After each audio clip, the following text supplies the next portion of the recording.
The world is a graveyard.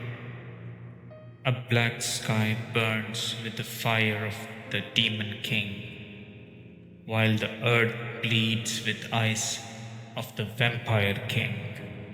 Trapped between these monstrous powers, humanity is nothing but a sacrifice. They are a field of living corpses, their hope a distant memory. The world was dead. The color of the sky had turned black forever, and on the earth there were only two suns.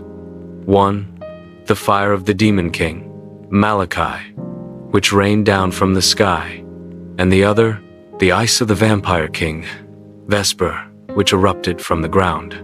We humans had become a living graveyard between these two monstrous powers.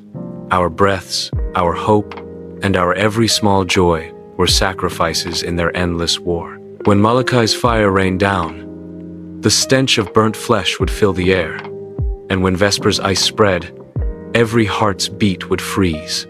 Malachi destroyed not just bodies, but souls as well. He did not have flaming cannonballs, but horrors that attacked the mind. When his army entered a village, they didn't attack the people directly. First, the people would slowly start to go insane. A mother would watch her own child turn into a screaming shadow, and a father would watch his own brother rip his heart out with his bare hands. Their shadows were everywhere, on walls, in mirrors, and even on the surface of the water, showing them their own reflections in a mirror of fear. People would scream, wail, and kill each other until their souls were dead, and then Malachi's army would come and take away only their empty bodies. His terror remained in every human mind forever. Vesper's terror was completely different. It was the terror of silence and cold. When his army came, the air would become utterly lifeless. There would be no sound, only the whimpering breaths of helpless animals. When they entered a city, for them, humans were just walking pieces of blood. They didn't kill people. Instead, they drank their blood until they became just a dried-up, lifeless corpse. It felt as if not just their body, but their soul and hope had also been squeezed out. Their eyes were open, but there was no light in them. This sight was so horrifying that people would kill themselves so that their fate would not be the same. One night, Malachi and Vesper's armies gathered for a final battle in a ruined city. The ground was filled with blood, and the air had the stench of burnt flesh and blood. Malachi's spears of fire rained down from the sky, and Vesper's shadows of blood emerged from the ground. Both powers attacked each other, destroying each other. The war between them was so terrifying that anyone who saw it would turn to stone with fear. When Malachi's balls of fire fell on Vesper's blood shadows, a terrifying sound was created, as if the air was screaming. Only one child was left in the city. He was hiding in a house with his parents. Vesper's blood shadows attacked their house. The child saw his mother's blood being drunk in front of his eyes and his sister being burned by Malachi's flames. When he looked at his father, his heart stopped, because his father's face had now become a bone of fire from which Malachi's power was emerging.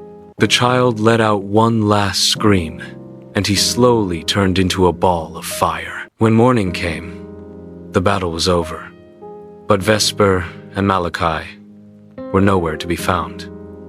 Only the burnt and dried-up bodies of their armies were on the ground. The city was now just a sea of dead bodies. This was not a battlefield, but a sea of death. And there was a whisper in the air.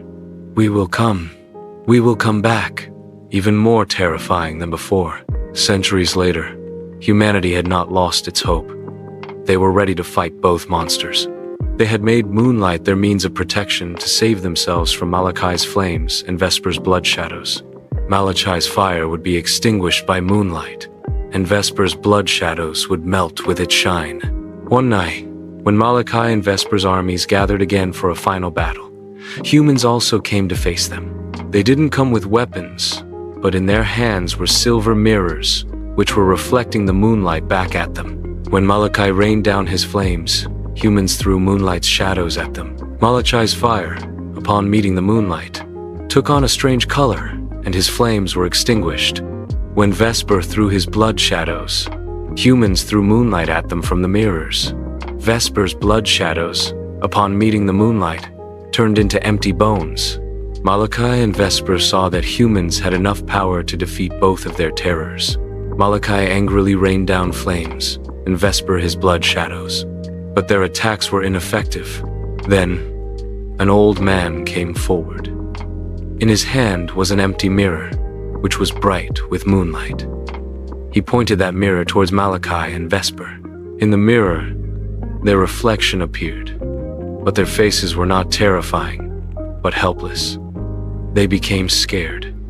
They had seen their own helplessness. Malachi and Vesper both let out one last scream together, which echoed throughout the world, and they turned into ash and ice.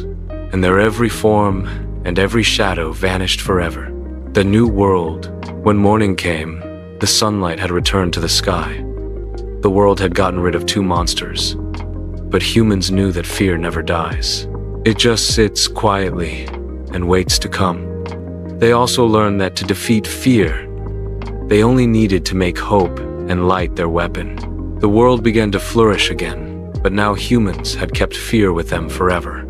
They knew that Malachi and Vesper would not come back, but by defeating their terror, they had recognized the power within themselves.